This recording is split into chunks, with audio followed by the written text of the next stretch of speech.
Добрый день. Меня зовут Татьяна Анатольевна Богданова. Я врач-пульмонолог, кинезитерапевт, педиатр. Сегодня бы хотела ответить на вопрос, который чаще всего звучит при обращении к нам в центр и ко мне лично. Почему ребенку нельзя кашлять? Действительно, сталкиваясь с детьми, которые болеют хроническим бронхитом, острым обструктивным бронхитом, любым хроническим бронхолегочным заболеванием, муковисцидозом, хронической обструктивной болезнью легких и так далее, все дети кашляют. Почему нельзя кашлять и о чем, в принципе, мы говорим? Кашель – это безусловный рефлекс организма на раздражение, на то, что дыхательные пути забиты мокротой. Ребенок должен дышать, у него должно происходить обмен кислородом и углекислым газом в крови через дыхательные пути. Если дыхательные пути забиты мокротой, то ребенок не может полноценно дышать. И родители, у которых есть такие дети, страдающие бронхолегочной патологией, сейчас, если меня слышат, они поймут, о чем я говорю. То есть снижается качество жизни, ребенку сложно дышать. Ребенок имеет признаки гипоксии, ребенок всегда слабый, у него очень мало сил, потому что на один кашлевой толчок, хафинг, это полноценный кашлевой толчок, я сейчас покажу, чтобы вы понимали, о чем я говорю, это когда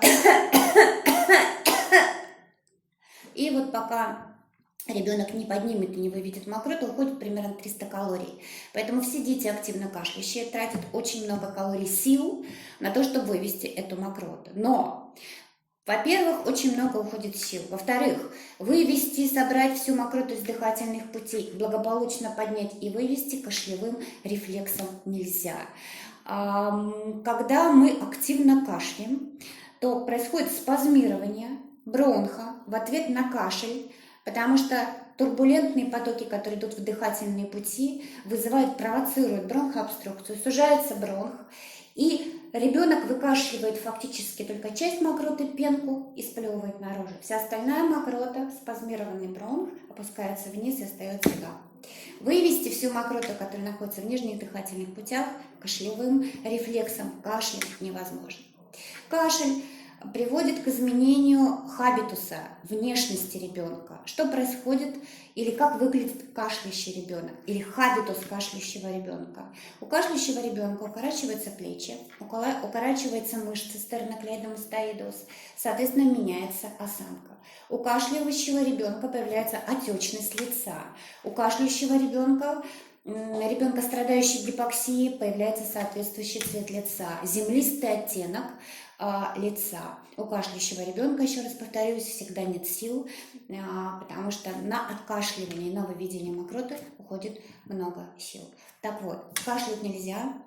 Можно выводить мокроту без кашля. Если ребенок маленький, то выводить мокроту может мама. И мы благополучно в нашем тренинговом центре дыхания можем обучить маму выводить мокроту, а ребенка не кашлять. Приходите на наши мастер-классы. Мы обучим вас этому, и ребенок перестанет кашлять. Такая практика существует во всем мире. За рубежом в пульмонологических стационарах дети не кашляют. Более того, пациенты и взрослые, и дети с хронической бронхолегочной патологией, прошу прощения, выводят мокроту и не кашляют. И с удивлением, когда врачи у них спрашивают: а вы откашливаете мокроту? Говорят: нет, мы выводим мокроту без кашля. Спасибо за внимание, ждем вас на наших мастер-классах, на нашем YouTube-канале и на наших страничках в соцсетях. Всего доброго!